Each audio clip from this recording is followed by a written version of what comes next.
बिना चीनी के मावा गुजिया बना के तैयार करेंगे, वो भी चाशनी से बिल्कुल भरी हुई। तो चलिए बढ़ते हैं रेसिपी की तरफ।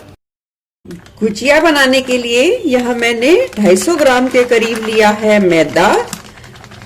ये देखिए 250 ग्राम के करीब मैदा ले लिया है। डाल देंगे 3 चम्मच के करीब देसी घी। डालेंगे 1 चुटकी के करीब नमक, देख सकते हैं बिल्कुल 1 चुटकी के करीब नमक है।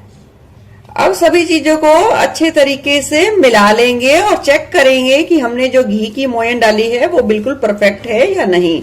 हम सारे घी को इस मैदे में अच्छे तरीके से मिला लेंगे और मिलाने के बाद थोड़ा सा पोर्शन इस तरीके से मुट्ठी में लेंगे। अगर देखिए इस तरीके की मुट्ठी बंध गई है तो इसका मतलब परफेक्ट है। अगर ज्यादा खुल जाती है, इस तरीके से थोड़ी सी भुरभुरी हो जाती है, तो आप इसमें 1 चम्मच के करीब घी और डालिए। घी की मोहन अच्छे तरीके से लगाने के बाद हम बिल्कुल इस तरीके से थोड़ा थोड़ा सा अंजलि में पानी लेंगे और इस तरीके से इस आटे को इकट्ठा करेंगे। याद रखें पानी को एकदम से नहीं डालना है, थोड़ा थोड़ा करके मिलाते जाना है। अब आटे को इकट्ठा करने के बाद मुट्ठी के प्रेशर से आटे को अच्छे तरीके से 3 से 4 मिनट के लिए गूंथ लेंगे। आटा यहाँ ना ज्यादा सॉफ्ट होना चाहिए और ना ही ज्यादा हार्ड। बहुत ही अच्छे तरीके से लग के तैयार है। गुजिया के लिए उसी आटे को परफेक्ट माना जाता है जो गूंथ के तैयार किया जाए, तो ना हाथों पे चिपका हो, ना जिस बर्तन में हमने गूंथा है उस पे चिपका हो, तो इसका मतलब बिल्कुल परफेक्ट है। अब हम इसे 10 से 15 मिनट के लिए रख देंगे और इतने में दूसरी तैयारी देख लेते हैं। चलिए अब हमने ले ली है एक गरम कढ़ाई। इसमें डाल देंगे बिल्कुल हल्का सा आधी चम्मच के करीब घी। हल्का गर्म करते ही डाल देंगे कटे हुए ड्राई फ्रूट्स, थोड़ा सा भुनेंगे। हल्का हल्का कलर ही चेंज करना है, ज्यादा नहीं भुनना है। और भुनने के बाद इन्हें निकाल लेंगे एक प्लेट में और ठंडा होने देंगे। अब उसी कढ़ाई में हम डाल देंगे 200 ग्राम के करीब मावा। मावे को अच्छे तरीके से 3 से 4 मिनट के लिए लो टू मीडियम फ्लेम पे या लो फ्लेम पे भून लेंगे। और जैसे ही ये भुनना शुरू होगा वैसे ही ये खुद ब खुद पिघलना शुरू हो जाएगा। इस तरीके से नरम हो गया है खोया, और नरम होने के बाद इस तरीके से कड़छी से लगातार चलाते हुए मैंने इसे 3 से 4 मिनट के लिए भून लिया है। इससे गुजिया में बहुत ही अच्छा तरीके से टेस्ट आएगा। डाल देंगे अच्छे फ्लेवर के लिए थोड़ा सा केसर और डाल देंगे थोड़े से हरी इलायची के दाने। इसे भी अच्छे तरीके से मिला देंगे और 1 मिनट के लिए चला लेंगे। और 1 मिनट चलाने के बाद इसे हम एक प्लेट में निकाल देंगे और अच्छे तरीके से ठंडा होने देंगे और फिर इसमें मिलाएंगे मीठा। मावे को एक तरफ हमने भून के ठंडा होने के लिए छोड़ दिया है और फिर से कढ़ाई ले ली है। डाल दी है हमने 1 चम्मच के करीब देसी खांड। हम पूरी ये चाशनी वाली जो गुजिया बनाने जा रहे हैं उसमें बिल्कुल भी चीनी का उपयोग नहीं करेंगे। हम देसी खांड से हेल्दी तरीके से बना के तैयार करेंगे। 1 कटोरी के करीब लिया है और 1 कटोरी से थोड़ा सा कम हम इसमें ले लेंगे पानी। अच्छे फ्लेवर के लिए डाल देंगे 3 से 4 हरी इलायची, जिन्हें खोलकर डालेंगे। डाल देंगे थोड़ा सा केसर और चाशनी में एक उबाल आने देंगे। चाशनी में अच्छे तरीके से उबाल आने के बाद हम इसे 2 से 3 मिनट या इतनी पकाएंगे कि चिपचिपी कंसिस्टेंसी तक आ जाए। जिस तरीके से शहद की कंसिस्टेंसी या गुलाब जामुन की चाशनी की कंसिस्टेंसी होती है, उसी तरीके से हमें इसे पका के तैयार करना है। कोई 1 तार या 2 तार बनाने की बिल्कुल भी आवश्यकता नहीं है।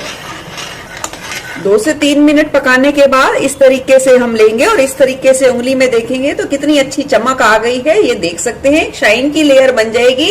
इसका मतलब चाशनी बिल्कुल बनके तैयार है। दूसरी तरफ जो हमने खोया भुना था वो भी अच्छे तरीके से ठंडा हो गया है। इसमें डाल देंगे जो हमने ड्राई नट्स फ्राई करे थे, उन्हें डाल देंगे। डाल देंगे थोड़ी सी कटी हुई किशमिश, जिन्हें बिल्कुल भी फ्राई नहीं करना है। इस बात का ध्यान रखें, उसे बारीक काट के ले लेना है।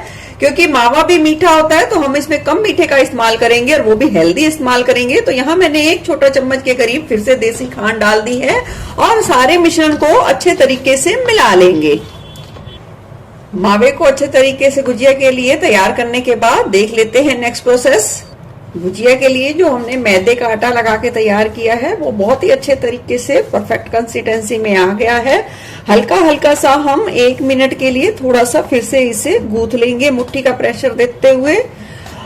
गूंथने के बाद अब हम इसे रखेंगे और जितनी बड़ी छोटी गुजिया जैसे भी बनानी हो, जिस शेप की बनानी हो, उस हिसाब से हम इस तरीके से छोटी छोटी सी लोइयां बना लेंगे।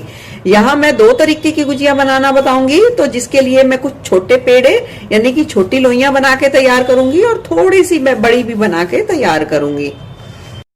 लोइयां तैयार करने के बाद जो हमने छोटी और बड़ी 2 तरीके की बनाई है, उसे सेम ही इस तरीके से बेल लेंगे।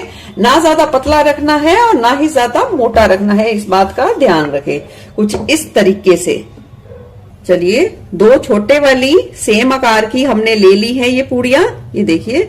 और इसके इस तरीके से हम पानी की पतली पतली सी लेयर बना देंगे।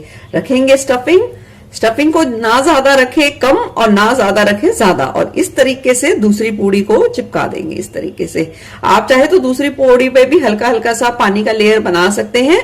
इस तरीके से अब कोनों को खींचते जाएंगे और मिलाते जाएंगे दोनों को। जरूरत पड़े तो हल्का सा ये किनारों पे हल्का हल्का सा पानी, बिल्कुल नाम मात्र सा आप लगा सकते हैं। याद रखें इस तरीके से खींचते जाना है और मिलाते जाना है। और आप देखिए इस तरीके से गूंथना है, हल्का सा लगा सकते हैं।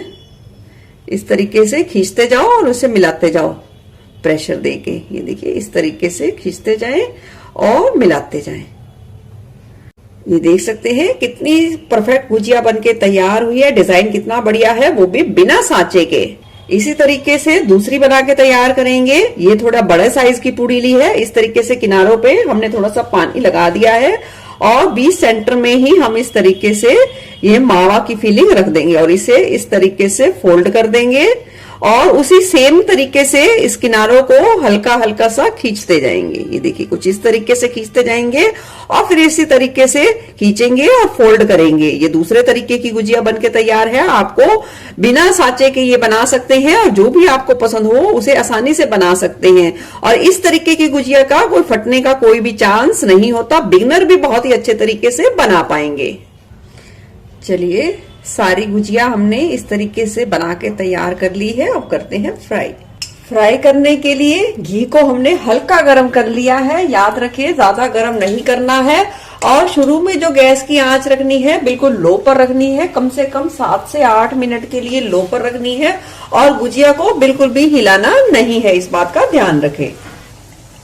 लगभग 7 से 8 मिनट का समय हो गया है सिकते हुए और देख सकते हैं हल्का हल्का सा कलर भी आना शुरू हो गया है। इस स्टेज पर हम इसे पलट देंगे और अभी भी 2 से 3 मिनट बिल्कुल लो फ्लेम पे ही सिकने देंगे और फिर हल्का सा बढ़ा लेंगे। ज्यादा बिल्कुल भी नहीं बढ़ानी आंच को, इस बात का ध्यान रखें। और अलट पलट कर कुरकुरा होने तक सेक लेंगे। देख सकते हैं गुजिया पर कितना बढ़िया कलर आया है। सारी गुजिया को हम सिर्फ 1 मिनट के लिए ही प्लेट में निकाल लेंगे। प्लेट में 1 मिनट रखने के बाद गुजिया को हम डाल देंगे चाशनी में। चाशनी हल्की हल्की सी गर्म होनी चाहिए, बहुत ज्यादा गर्म नहीं होनी चाहिए, इस बात का ध्यान रखें। और इस तरीके से थोड़ी थोड़ी सी चाशनी इस तरीके से मिलाते जाइए और अलट पलट करते जाइए। चाशनी में गुजिया को 20 से 30 सेकंड ही रखना है, ज्यादा नहीं रखना है। अगर आपको ज्यादा मीठा पसंद है तो आप 1 मिनट के लिए इस तरीके से रख सकते हैं, ज्यादा नहीं। हमारे घर में थोड़ा सा कम मीठा पसंद किया जाता है तो मैंने 1 मिनट से भी कम रखा है। अब इस तरीके से चाशनी से निचोड़ते हुए निकाल लेंगे।